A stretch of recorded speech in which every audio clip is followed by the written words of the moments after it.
In 2012, Pastor Jonathan Robinson stood as a beacon of hope and inspiration in Birmingham, Alabama.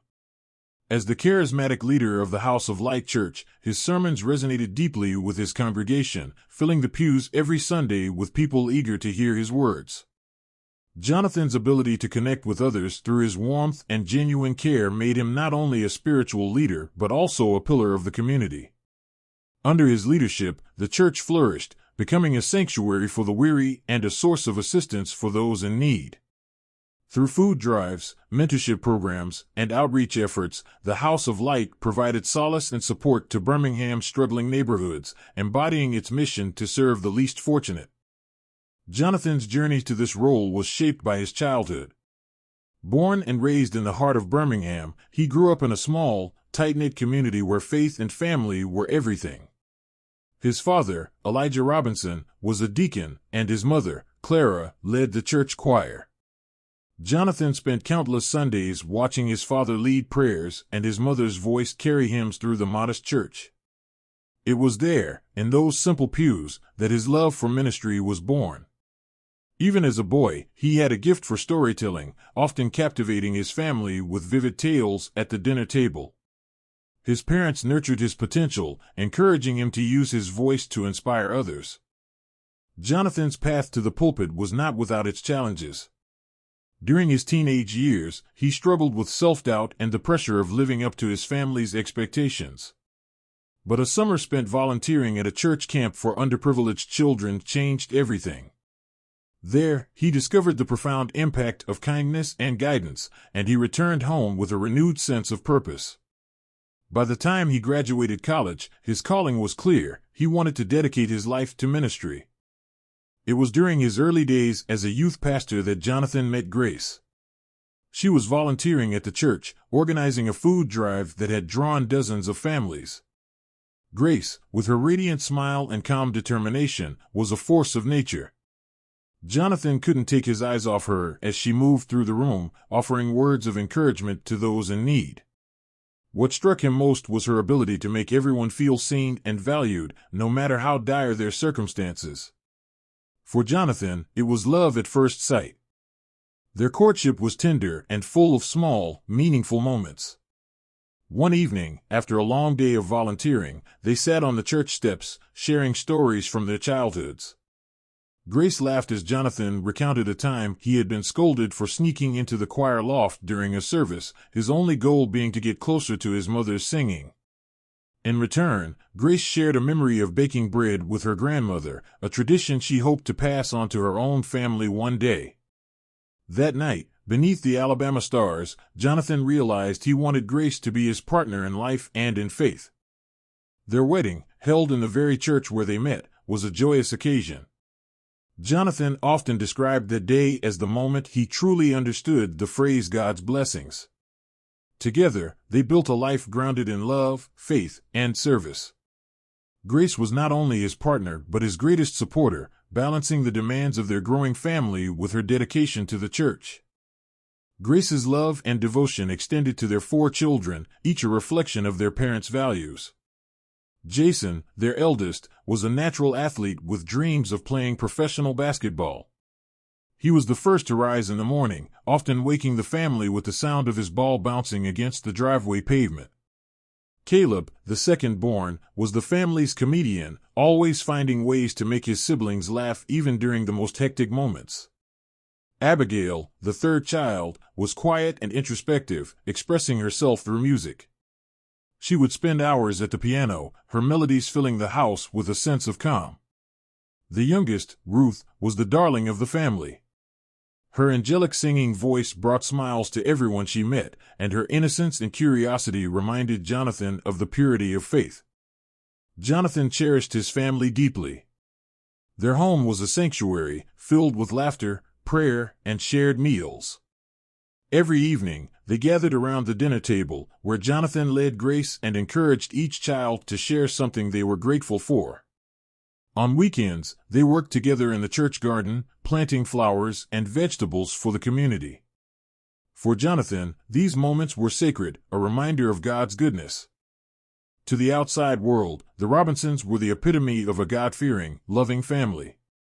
They embodied the principles Jonathan preached each Sunday: faith, unity, and love. For years, they seemed untouchable, their lives guided by a sense of divine purpose and unwavering moral clarity. Yet, beneath this serene surface, seeds of uncertainty and hidden truths lay dormant, waiting for the moment they would upend everything Jonathan had built. In the spring of 2012, the Robinson family's serene and joyful existence began to unravel in ways they could never have anticipated.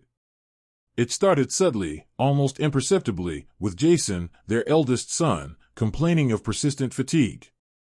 At first, Grace and Jonathan dismissed it as the natural toll of his busy schedule. Jason was a bright and determined teenager, juggling schoolwork, basketball practice, and church activities with a zeal that often left him tired by the end of the day. His parents assumed he simply needed more rest and encouraged him to slow down. However, as the weeks turned into months, Jason's condition worsened. His appetite waned, his once healthy frame grew thinner, and his energy levels dropped to alarming lows. The vibrant boy who had once dominated the basketball court now struggled to make it through a full game. Grace noticed how he seemed pale, his eyes lacking their usual spark. She began to worry, but Jonathan reassured her that teenage boys often went through growth spurts and changes. The turning point came one fateful afternoon during a basketball game. Jason had been visibly sluggish throughout the match, his movements lacking their usual sharpness. In the middle of the court, he suddenly collapsed, sending a ripple of panic through the gymnasium. Jonathan rushed to his son, his heart pounding as he carried Jason to the car. Grace sat in the passenger seat, her hands trembling as she called the hospital to let them know they were on their way. At the hospital, the doctors began a series of tests. Initially, they were cautious with their assessments. Fatigue and weight loss could be attributed to a range of causes, from nutritional deficiencies to more complex health issues. Days turned into a week as Jason underwent test after test. Grace and Jonathan took turns staying by his side, their concern deepening with each passing day. Jonathan spent sleepless nights praying in the hospital chapel, his hands clasped tightly as he pleaded for answers and strength. Finally, the doctors called them into a private room to discuss the results. The diagnosis hit like a bolt of lightning: Jason had leukemia. The words seemed to hang in the air, heavy and suffocating. Grace broke into quiet sobs, clutching Jonathan's hand as her mind raced through the implications. Jonathan, though outwardly composed, felt as though the ground had shifted beneath him. The boy he had watched grow into a strong and capable young man was now fighting a life-threatening illness. The doctors explained that Jason's condition required immediate treatment, including a blood transfusion to stabilize him. Grace, ever the proactive and selfless mother, volunteered to donate her blood without hesitation. The process seemed straightforward, but when the nurse returned, her expression was grave. Grace's blood type was incompatible with Jason's. Grace looked at Jonathan, confusion etched on her face. Jonathan quickly stepped in, offering his own blood, determined to help in any way he could. When the nurse returned again with the same apologetic expression, Jonathan's stomach dropped. His blood type, too, was incompatible. The discovery unnerved him in a way he couldn't quite articulate. Still, his focus remained on Jason. He pushed his growing unease aside and assured Grace that everything would be fine. The doctors, adept and efficient, quickly located a compatible donor through their network, and the transfusion was arranged without delay. As the medical team worked to save Jason, Grace and Jonathan sat by his hospital bed, holding hands and watching over their son. Grace whispered words of encouragement, her voice trembling as tears streamed down her cheeks. Jonathan sat silently, his emotions a storm beneath the surface. He was a man of faith, accustomed to offering guidance and hope to others, yet now he found himself struggling with his own fears. He prayed fervently, asking God for strength and healing, but the seed of doubt planted by the blood test gnawed at him. When the transfusion was complete, Jason's condition began to stabilize. The pale color in his cheeks gave way to a faint flush of life, and his breathing became steady. Jonathan felt a wave of relief, but it was tinged with an inexplicable heaviness. Sitting in the quiet of the hospital room, with the beeping of monitors as the only sound, he found himself staring at his son and wondering about the implications of what the blood tests had revealed. Grace, ever the steady presence, leaned on her belief that God would provide. She found solace in her prayers and in the small signs of Jason's recovery. But for Jonathan, the unanswered questions lingered. He watched his son sleep, his heart filled with love and fear in equal measure, as the shadow of uncertainty began to take root in his mind. After Jason's discharge from the hospital, the Robinson household began to settle back into a semblance of normalcy. Grace immersed herself in caring for Jason during his recovery, ensuring he followed the doctor's instructions and ate nourishing meals. The other children tried their best to lift his spirits, bringing him books, games, and small tokens of encouragement. To an outsider, it seemed the Robinson family was weathering the storm together, their bond as strong as ever. But beneath the surface, Jonathan Robinson was unraveling. Jonathan had always been a man of composure, his demeanor steady even in the face of adversity. Yet now, he found himself haunted by a question he couldn't ignore. The discovery of the blood-type incompatibility during Jason's hospital stay lingered in his mind like a shadow, darkening his every thought. He replayed the moment over and over, the nurse's apologetic expression, the words that followed, the way Grace had looked at him with confusion. The implications gnawed at him, eating away at his peace. At first, Jonathan tried to dismiss the doubts as unfounded, even sinful. He prayed for clarity, asking God to guide him through his unease. But the more he tried to silence the thoughts, the louder they grew. His mind became a labyrinth of what-ifs and unspoken fears. Each glance at his children brought a pang of uncertainty. Jason's determined gaze, Caleb's mischievous grin, Abigail's quiet focus at the piano, and Ruth's angelic singing. Jonathan loved them all deeply, but now he couldn't help noticing small details he had previously overlooked. Was Jason's square jaw really inherited from him? Did Abigail's musical talent truly come from Grace? Unable to bear the weight of his doubts, Jonathan made a decision that would change everything. One afternoon, while Grace was running errands and the children were occupied, he carefully collected small samples, strands of hair, a discarded toothbrush, a stray crayon that bore the faint imprint of a tiny bite mark. He sealed each item in an envelope, his hands trembling as he worked. He told himself it was for peace of mind, that he needed to know the truth to move forward. A few days later, Jonathan visited a discreet laboratory on the outskirts of Birmingham. He paid in cash and requested a DNA analysis for all 4 children. The technician assured him the results would be ready in a few weeks. As he left the building, a heavy sense of guilt settled over him. He felt as though he had betrayed his family by questioning their bond, but he couldn't shake the feeling that something was amiss. The weeks that followed were excruciating. Jonathan carried on as usual, preaching sermons, counseling congregants, and fulfilling his pastoral duties. Yet inside, he was a man divided. At night, after the children had gone to bed, he would sit alone in the living room, staring at the faint glow of the streetlights through the curtains. His thoughts were a storm of love, fear, and suspicion. He wanted to believe that his fears were unfounded, that the results would confirm what he had always known in his heart.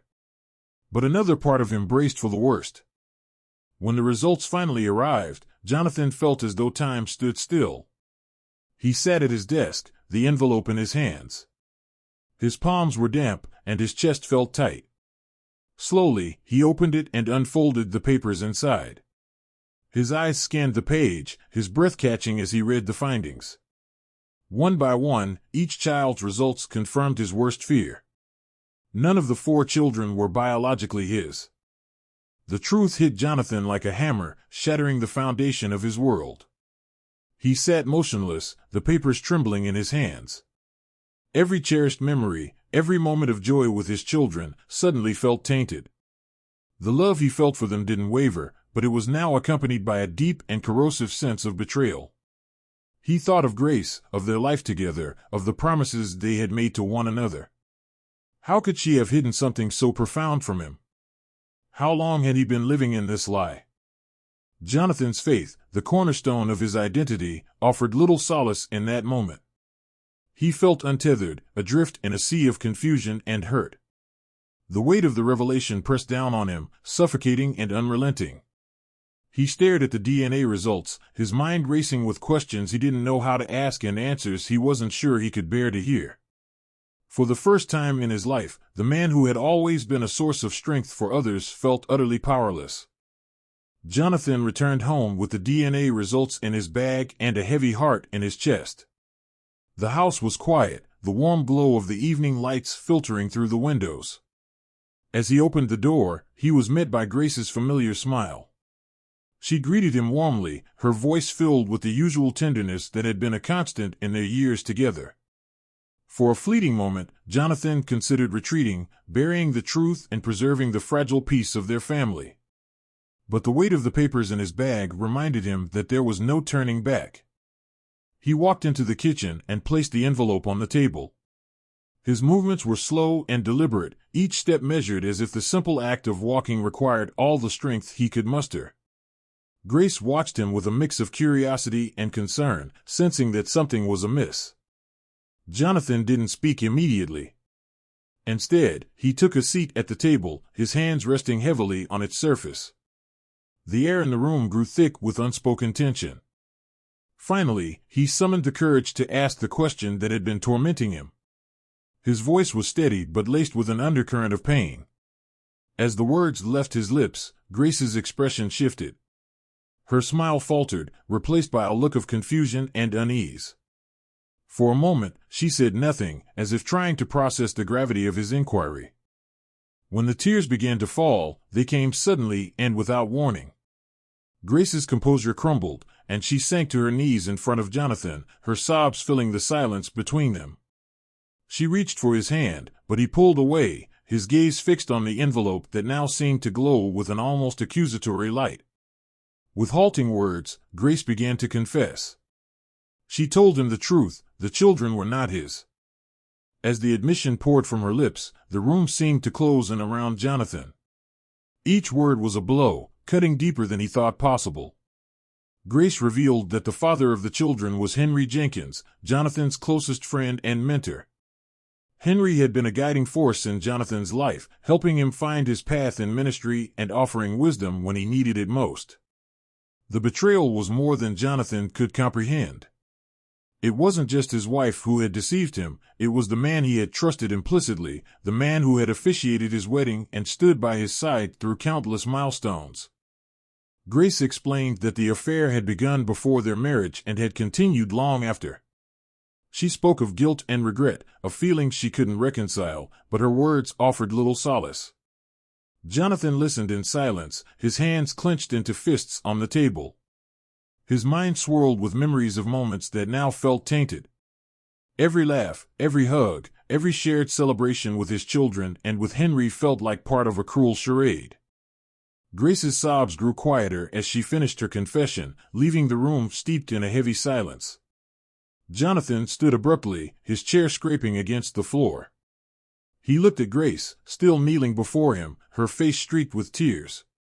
For a moment, he opened his mouth as if to speak, but no words came. He turned and left the room, his footsteps echoing down the hallway. Jonathan retreated to his bedroom, closing the door behind him. The space, usually a sanctuary, now felt foreign and cold. He sat on the edge of the bed, his head in his hands. The pain of Grace's betrayal was a physical ache in his chest, a weight that threatened to crush him. He thought of his children, their faces flashing before him in a heartbreaking montage. He loved them deeply, but now he questioned everything he had believed about his life and his family. That night, Jonathan didn't sleep. He stared at the ceiling, his thoughts racing and his heart heavy. The home he had built with Grace, the life they had shared, now felt like a fragile illusion that had shattered beyond repair. He knew that the days ahead would demand decisions he wasn't ready to make, but for now, all he could do was sit in the quiet and try to make sense of the chaos that had consumed his world. Jonathan spent the entire night in the kitchen, the silence of the house punctuated only by the soft clink of his glass against the countertop. Bottle after bottle, he drowned himself in alcohol, seeking a reprieve from the crushing weight of betrayal. The dim light of the overhead lamp cast long shadows, mirroring the darkness consuming him. The memories of Grace's confession replayed in his mind like a broken record, each word cutting deeper into his already shattered heart. His thoughts drifted to his children, the faces of Jason, Caleb, Abigail, and Ruth flickering before him like ghosts of a life he no longer recognized. As the night wore on, despair gave way to anger. It was a rage unlike anything Jonathan had ever felt, a primal, consuming force that demanded release. By the time the first rays of dawn began to filter through the kitchen window, his sorrow had hardened into something far more dangerous. Fueled by alcohol and anguish, Jonathan made a decision he would have never imagined in his years of preaching forgiveness and love. He left the kitchen and walked into the garage, his steps deliberate and mechanical. There, in the corner, sat a red gasoline canister he had used for the lawnmower. He picked it up, its weight unfamiliar in his hand, and returned to the house. The rooms that had once been filled with warmth and laughter now seemed cold and lifeless.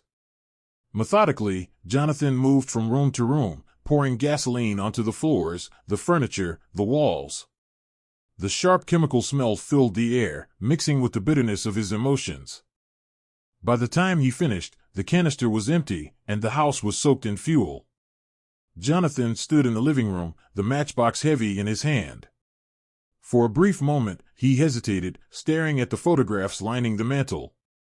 Images of family vacations, birthdays, and holidays stared back at him, mocking the life he thought he had. His hand trembled as he struck the first match, watching the small flame flicker to life. Without hesitation, he dropped it onto the gasoline-soaked floor and watched as the fire roared to life. The flame spread quickly, consuming everything in their path. The heat grew intense, and the acrid smell of burning wood and fabric filled the air. Jonathan turned and walked out the front door, leaving the house to its fiery fate. He didn't look back as the flames climbed higher, licking at the walls and shattering the windows. The crackling of the fire echoed behind him as he disappeared down the street, his heart pounding with a volatile mix of anger and despair. The neighbors were the first to notice the smoke billowing into the sky. Within minutes, sirens blared as fire trucks and emergency vehicles descended on the Robinson home. Firefighters worked tirelessly to contain the blaze, and though the structure was badly damaged, their swift response prevented it from collapsing entirely. No one was injured, but the house, once a symbol of unity and love, was now a smoldering ruin. Grace, shaken and distraught, gave her account to the police. Her voice trembled as she recounted the events of the previous night and the revelation that had torn their family apart. The officers listened carefully, their faces grim as they pieced together Jonathan's state of mind. They concluded that his rage would likely lead him to Henry Jenkins, the man at the center of his pain. An emergency team was dispatched to Henry's house, their instructions clear: intervene before Jonathan could do something irreversible. They arrived to a harrowing scene. Jonathan stood in the center of Henry's living room, a pistol clenched tightly in his hand. His face was etched with fury and despair, his once calm and compassionate eyes now wild and unrecognizable. Henry knelt before him, blood dripping from a wound on his forehead, his hands raised in a plea for mercy. The room was eerily silent except for the sound of Jonathan's labored breathing. The officers moved cautiously, positioning themselves around the room as they began to negotiate. They spoke in calm, measured tones, urging Jonathan to put down the weapon and step away. The tension in the room was palpable, the air heavy with the possibility of violence. Jonathan's grip on the gun tightened, his jaw clenched as he weighed his options. The pain in his heart screamed for retribution, but a small, flickering part of him still recognized the voice of reason. As the police continued their efforts, Jonathan's resolve began to crack. His shoulders slumped, and his hand trembled. The weight of his emotions and the enormity of his actions bore down on him. Finally, with tears streaming down his face, he let the pistol slip from his grasp and fall to the floor. The officers moved in swiftly, securing the scene and ensuring Henry's safety. Jonathan collapsed to his knees, his body racked with sobs as the reality of what he had done and almost done settled over him. In that moment, the fire that had consumed his home seemed to pale in comparison to the emotional wreckage left in its wake. Jonathan Robinson, a man once revered for his faith and compassion, now found himself a broken figure, consumed by the weight of betrayal and his own destructive choices.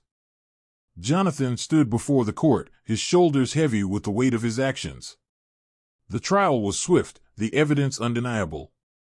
The prosecution painted him as a man consumed by anger and grief, driven to destruction by the revelation of his wife's betrayal. Jonathan made no attempt to deny his actions. Instead, he spoke of his remorse, his anguish, and the pain that had led him down a path of fire and fury. His words were raw and heartfelt, offering no excuses but only a plea for understanding.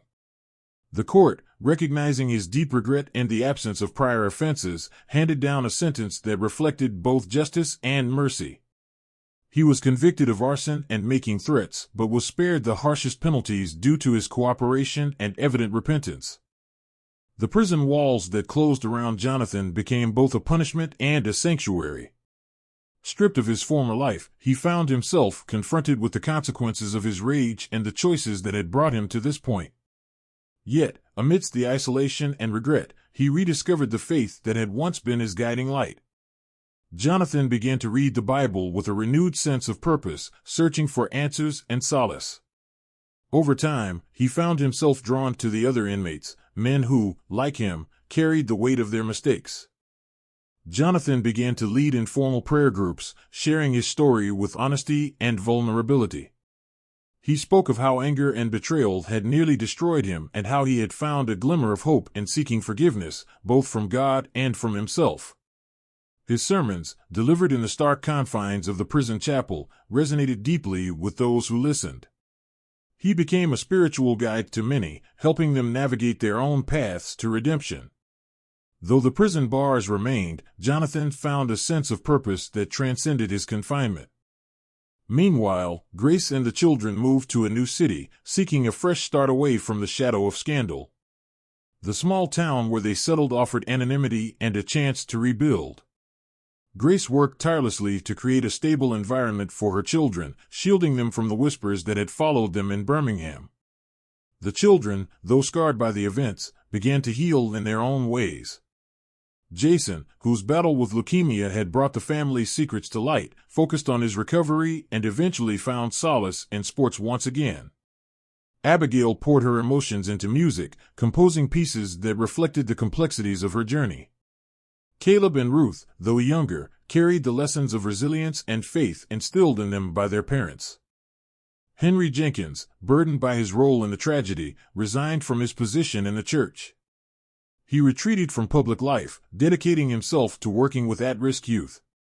In his quiet acts of service, he sought to atone for his betrayal.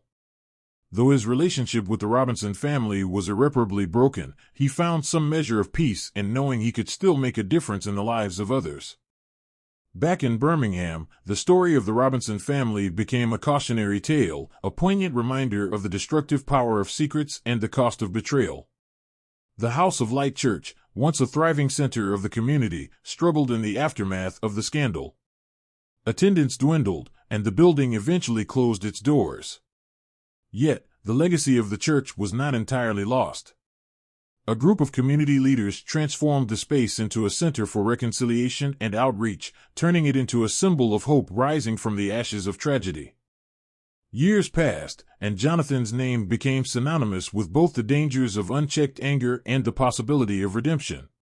He was released from prison after serving his sentence, older and wiser but deeply humbled. He chose to remain out of the public eye, dedicating his life to quiet acts of service and continuing his ministry with those society had forgotten. For the Robinson family, the wounds of the past never fully healed, but they learned to live with the scars. Grace often reflected on the choices that had led them to such pain, using them as a guide to teach her children the value of honesty and forgiveness.